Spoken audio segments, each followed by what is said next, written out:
Alors, bonjour tout le monde. Aujourd'hui, on va commencer avec la partie jeunesse et consommation.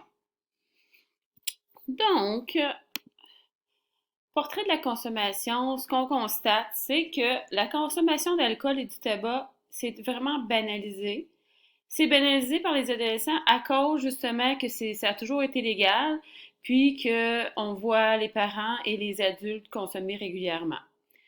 On voit aussi au niveau de la consommation que l'âge des premières expérimentations, ça veut dire la première fois que les jeunes consomment, ça diminue. Alors, c'est de plus en plus jeune que les jeunes vont commencer à consommer.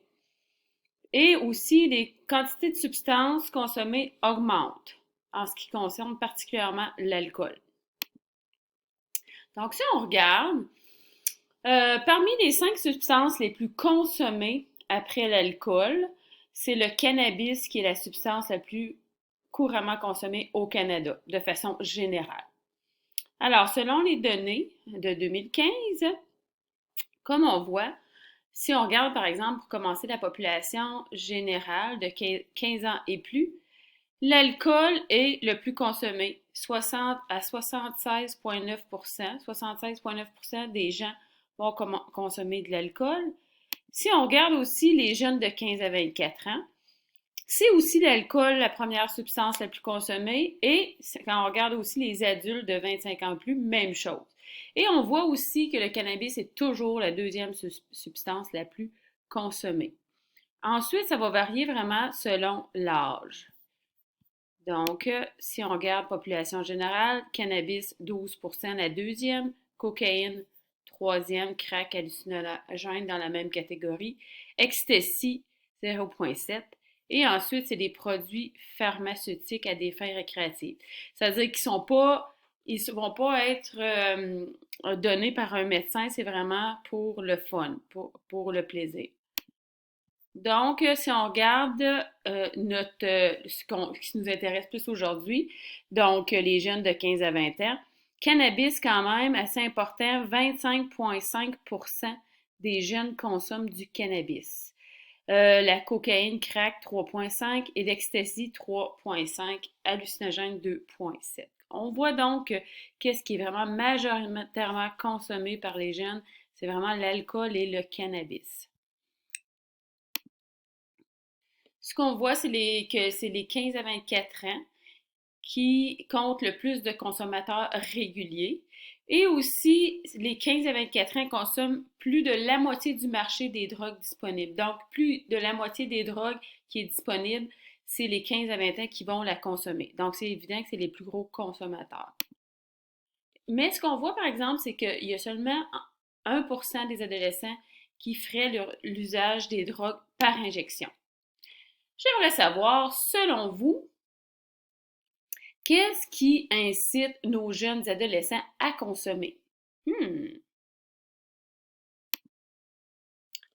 Ce qu'on peut voir, alors, qu'est-ce qui les incite? Ces sources d'incitation? C'est l'acceptation sociale pour se faire accepter des autres, puis on peut croire que c'est vraiment au niveau des amis à cet âge-là. C'est les gens qui ont beaucoup, beaucoup d'importance pour les adolescents. Encore là, en lien avec tout ce qui est acceptation sociale pour être cool. En plus de ça, ils vivent la pression, justement, des amis et l'influence des amis, évidemment. Et on peut parler de modèles.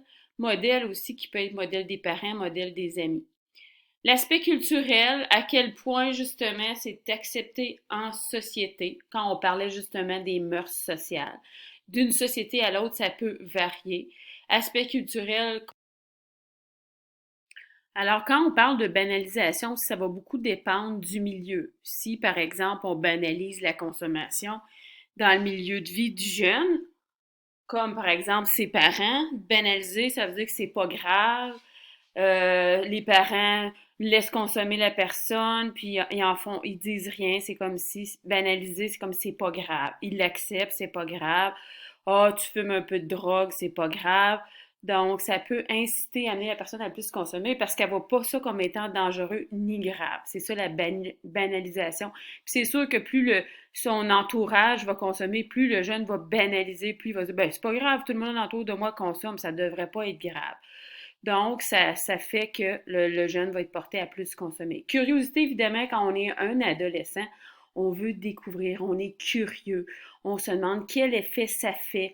On voit notre entourage l'essayer, puis on dit waouh, ils ont l'air d'avoir du fun. Donc, la curiosité pousse aussi les jeunes adolescents à essayer toutes sortes de substances, dépendant évidemment de plusieurs autres choses, mais ça peut être quelque chose qui incite la curiosité. Donc, l'effet des substances positives, alors on va être porté à consommer parce qu'on aime l'effet de la substance. Soit qu'on voit quelqu'un puis on dit waouh, ça a l'air de fun, ou soit qu'on a déjà consommé et on a aimé l'effet, donc on va reconsommer.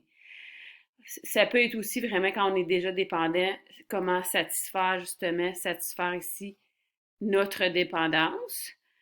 Après ça, on voit soulager les symptômes. Fait que tous les symptômes, quand on va pas bien, quand on disait un petit peu que les gens qui ne vont pas bien, que ce soit santé mentale, dépression, juste de pas être heureux de vivre, on va consommer pour essayer de soulager nos symptômes. On parlait d'anxiété aussi. Des gens anxieux peuvent avoir le goût de consommer, par exemple, de l'alcool parce que ça les relaxe et ils sont moins anxieux.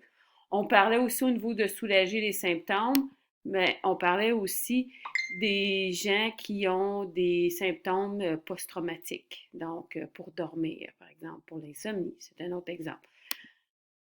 Oh là, excusez. Donc, besoin d'affirmation. Donc, quelqu'un qui a besoin de s'affirmer, quelqu'un qui est timide, puis qui va se dire que la drogue lui donne plus de confiance en lui et l'amène plus à s'affirmer. Comme quand on dit que l'alcool, par exemple, enlève les inhibitions, mais quelqu'un qui a pas d'inhibition va davantage s'affirmer, dire ce qu'il a à dire. Donc, il y a aussi, évidemment, quand on parle d'adolescence, tout ce qui est opposition parentale. Quand on est ado, on le sait, on veut se dissocier de nos parents, on veut être une personne en soi, donc on se dissocie et souvent on va aller vers vraiment le côté, tout ce qui peut provoquer nos parents, tout ce qui peut nous amener à s'opposer à nos parents. Donc, l'interdit peut être très attrayant à ce niveau-là. Donc, ça résume vraiment tout ce qui peut inciter, il y a d'autres, mais en général, ça résume bien tout ce qui peut inciter un jeune adolescent à consommer. Ensuite, on voit ici on peut avoir toutes sortes, plusieurs, pas toutes sortes, mais plusieurs sortes de profils de consommateurs au niveau des jeunes. On voit par exemple, ici, on parle d'abstinents. Mais évidemment, c'est les jeunes qui ne consomment pas du tout, soit qui n'ont jamais consommé ou soit qui ont décidé de ne plus arrêter et de ne plus consommer du tout. On a les explorateurs, qui est assez fréquent chez les adolescents. Donc, explorateur, ça va aussi avec la phase. Adolescent, on veut découvrir, on veut essayer.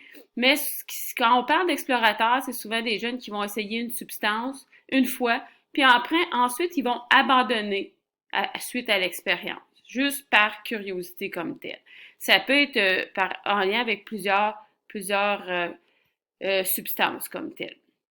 Ensuite, on a l'occasionnel, lui, il va pas explorer juste une fois, il va consommer à l'occasion, occasionnellement, comme plusieurs gens dans la société aussi. Ce qui veut dire que ça va être quelqu'un qui va avoir besoin d'une occasion spéciale pour consommer. Donc, souvent, je vous dirais beaucoup plus socialement, à une fête. Il y en a que ça va être la fin de semaine. Donc, ça va être de temps en temps, mais dans une occasion spéciale. Ben spécial, une occasion. Comme je vous dis, il y en a qui ça peut dire, ben moi je consomme juste la fin de semaine ou je consomme juste quand il y a une fête. Alors le quatrième, là on parle plus du consommateur qui est vraiment le consommateur qui est régulier. Il consomme régulièrement et ça peut être soit une forte consommation qui veut dire beaucoup. Quelqu'un par exemple qui dit moi je consomme à tous les jours puis on va parler d'alcool comme exemple, qui dit moi je prends une caisse de 24 par jour. Ça va être quelqu'un qui consomme régulièrement et fort, ça veut dire beaucoup. Faible, ben, ça va être vraiment au niveau de dire je consomme régulièrement, mais mettons, je consomme à tous les jours, mais 3 bières. On parle de consommateur régulier. Ça peut être encore quelqu'un qui contrôle quand même sa consommation. Il n'a pas perdu le contrôle. Ensuite, sur consommateur, ben là, on parle justement de la dépendance qui commence. On consomme vraiment beaucoup. Et quand on parle de dépendance, alors c'est certain, on a une perte vraiment de contrôle au niveau du surconsommateur. On le dit, consomme trop, surconsomme. Donc, perte de contrôle qui commence. Alors, sixième, le dernier, c'est l'abuseur c'est évident, grande perte de contrôle. Et ce qui va le différencier beaucoup, c'est que là, vraiment, tout ce qui est conséquences négatives va être présent dans sa vie. On en a parlé beaucoup, que ce soit au niveau des liens, rupture de liens importants au niveau relationnel, des problèmes d'argent, des pertes d'emploi, etc., etc. Donc, ici, on a nos 6 types de consommateurs, des 6 types différents de profils. Maintenant, si on regarde, on parle de comorbidité. On peut dire concomitance, donc 2 troubles qui sont associés. Donc, qu'est-ce que ça peut amener la consommation? Bien, on parle d'enlissement et de polyconsommation. Qu'est-ce qu'on veut dire par enlissement? Bien, ça veut dire la personne va consommer de plus en plus, elle va s'enfoncer dans son problème. Et il y a aussi polyconsommation, excusez-moi, ça veut dire justement que la personne va consommer plus d'une substance. Ça peut être 2, 3, c'est juste de dire qu'il consomme plus qu'une substance polyconsommation. Ensuite, on va commencer à voir au niveau, avec la consommation, mais de la déviance, trouble de conduite. Déviance, ça veut dire, par exemple, la délinquance. Commencer à voler pour consommer, commencer à abîmer des choses, je cherche mes mots, comment on appelle ça, là, on va revenir. Donc, déviance et troubles de conduite. Ça peut être au niveau social aussi, les troubles de conduite au niveau relationnel. Donc, on parle aussi de l'impulsivité et quelqu'un qui devient agressif, puis c'est sûr qu'il y a des substances qui vont amener l'agressivité plus que d'autres. La consommation d'alcool, parce qu'on n'a plus d'inhibition pour certains, ça va dépendre des gens. La cocaïne aussi, parce qu'on se sent tout puissant, et oui, ça amène aussi l'agressivité comme telle. Ensuite, on parle de jeu. Il y en a qui vont commencer par des problèmes d'alcool et en plus, va s'ajouter à ça le jeu problématique, jeu d'argent comme tel, une autre dépendance. Psychopathologie, on parle de problèmes de santé mentale qui va s'additionner, comme on en a beaucoup parlé, au niveau plus de la concomitance, qui va s'ajouter à la consommation comme telle, comme quand on parlait par exemple de schizophrénie et de consommation de marijuana. Et évidemment, suicide qui peut arriver quand la personne s'enfonce et qu'elle va de plus en plus mal. Donc, ça peut amener la personne même jusqu'au suicide. Il commence par une dépression et ensuite, ça va de plus en plus mal à cause que la consommation apporte toutes sortes de problèmes qui peut amener la personne à être vraiment découragée et dépressive, comme perte de relation. Donc, ça termine donc la première partie du cours 11. On va poursuivre avec la seconde partie.